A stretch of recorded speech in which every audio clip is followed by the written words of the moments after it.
I si tot el que ens dona vida i abasteix de menjar es preguera d'un dia per l'altre, queda't a veure com en un moment pot canviar per sempre el destí de la nostra terra.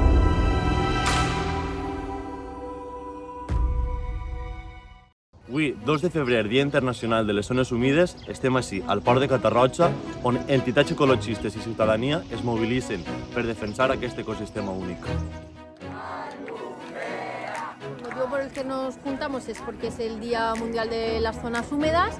Justamente tenemos una zona húmeda aquí en este territorio que es tremendamente afectada por la riada, por la barrancada de agua y fango que trajo la dana de octubre. Entonces, qué mejor sitio para juntarnos hoy aquí, para poner en valor el espacio y hablar de qué se está haciendo, qué no se está haciendo, qué necesidades tiene todavía la Albufera, qué demandamos. La primera part de l'activitat volíem centrar-la en els residus que han arribat, no? Principalment per el desbordament del barranc del Pollo que teniu ahí darrere, no? Estem en el port de Catarroja, que ha sigut un dels punts que s'ha vist més afectat, encara que ara mateix on estem i el que podeu veure sembla que no hagi passat res. El que han passat són 3 mesos. Imagina que les terres que han sigut treballades per les teues generacions anteriors, doncs han guanyat el pa tota la vida, quedaren completament arrasades per una riua i per ineficiència d'una infraestructura hídrica que no estava preparada per a una catàstrofe com la dana. No cal imaginar res, perquè és una realitat. Des de l'Horta Sud fins als arrossars de l'Albufera i més enllà, els camps de tarongers i quequis de la Ribera. No és difícil d'imaginar, perquè tots tenim algun familiar en un camp que encara es dedica o es dedicava a la terra. Arruinados, que hay que intentarlo porque han estado toda la vida, pero tú imagínate, aquí teníamos un campo. Todo esto, todo lo que veis aquí eran todo campos de propietarios que han perdido todo esto. No nos han dado ayuda. Desgraciadament el sector agrari ha estat molt castigat i això farà que molts agricultors no levanten ja el cap ni poden continuar amb la seva activitat productiva, que en moltes famílies porten anys fent-la. És un treball que se comunica de pares a fills i moltes famílies no podran, perquè és que l'impacte és tan gran, la contaminació que tenen, que s'han fet és tan gran que serà molt complicat que se facin, i les ajudes desgraciadament no estan arribant en tota la quantitat. El pla d'emergències deia que el Magre no podia inundar el poble, se va inundar tot el poble. I el que està un pla elaborat en 2022, o tots els plans d'inundació, d'emergència i les mesures del pla hidrològic tenen que repensar-se en el que ha passat i en la prevenció de cara al canvi climàtic. Això es necessitarà temps, no podem ara aplicar solucions inmediates perquè anem a fer-les mal. Que por eso estamos hoy aquí es ser preventivos, es anticiparnos a cosas que van a venir, y aliarte con la naturaleza es algo que a algunos les parecerá de perro flauta, pero es que es lo más cost effective, o sea, es lo más efectivo a gran escala y que puedes empezar a implementar hoy. Lo que pasa que entra en conflicto con el modelo de civilización, entra en conflicto con los objetivos que se tienen a corto plazo para el territorio. Es que aquí no te van a preguntar, pero aquí ya han decidido lo que van a hacer. Alguien lo ha decidido. Quiere decir, los poderes fácticos que lo que van buscando es una rentabilidad económica. Y entonces, para hacer posible esa rentabilidad económica, digamos que ponen una especie de coartada tecnológica que con canalizaciones, con hidráulicas y tal, te van a asegurar. ¿Pero qué te pueden asegurar? Pero si es que se están planeando cosas para un clima que no es en el que estamos. Se está trabajando en un clima que no es el que es ya hoy, no es el clima de medio plazo. Personalment considero que la paraula reconstrucció en una destrucció tan gran que s'ha produït després d'aquest cataclisme climàtic que ha vingut, s'ha enfortit arrel del canvi climàtic que nosaltres mateixos estem provocant. Jo crec que reconstruir on hi ha hagut una destrossa tan gran no és la millor paraula. En qualsevol cas, el govern que tenim, un govern negacionista del canvi climàtic, està decidint fer una sèrie d'iniciatives i de decrets, que ja sabeu que un decret el fa el govern, si s'aprova continua endavant, ha fet un no d'urbanisme.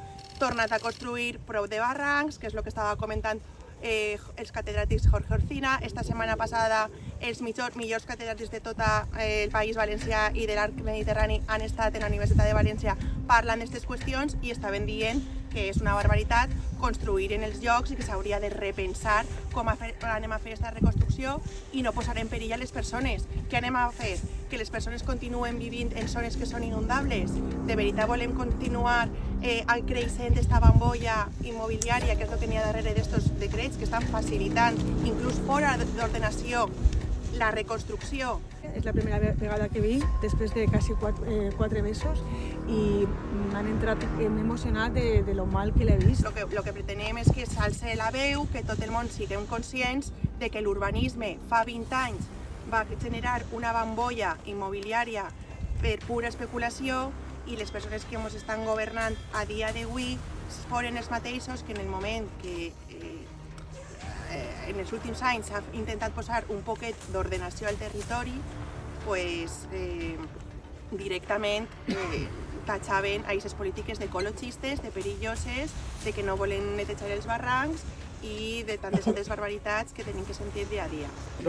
Com anem a reconstruir els nostres rius i barrancs si anem a fer el que alguns diuen que tenim que encimentar i netejar els rius, solucions dures, o si tenim que fer tot el contrari, que són solucions basades en la natura.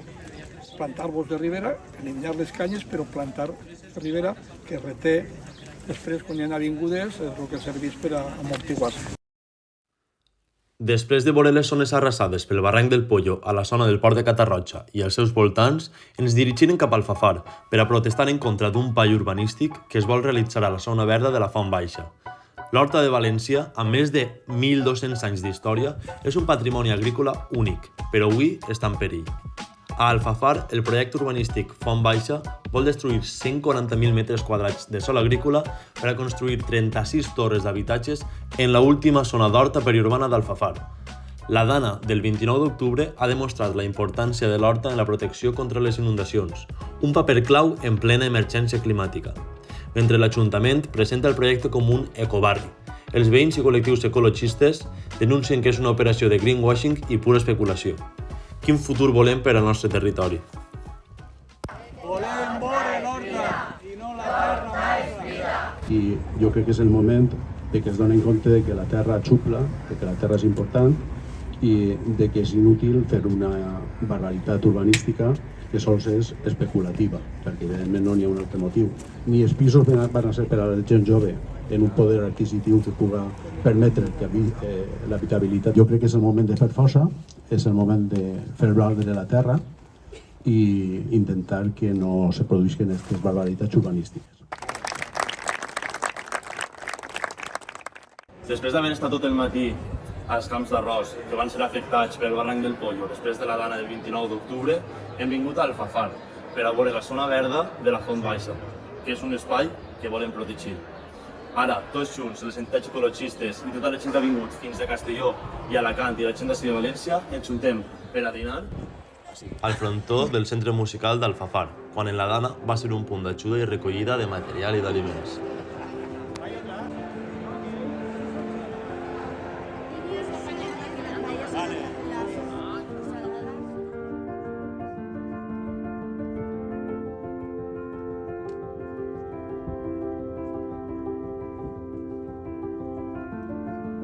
Algo que tiene un valor más allá de su valor de naturaleza, de su valor paisajístico, sino también pues una herramienta que tenemos para luchar contra el cambio climático y la adaptación, que no tenemos más remedio a la que enfrentarnos. Este espacio es un espacio único en esta zona y si no estamos aquí para gritarlo, defenderlo y pelearlo, pues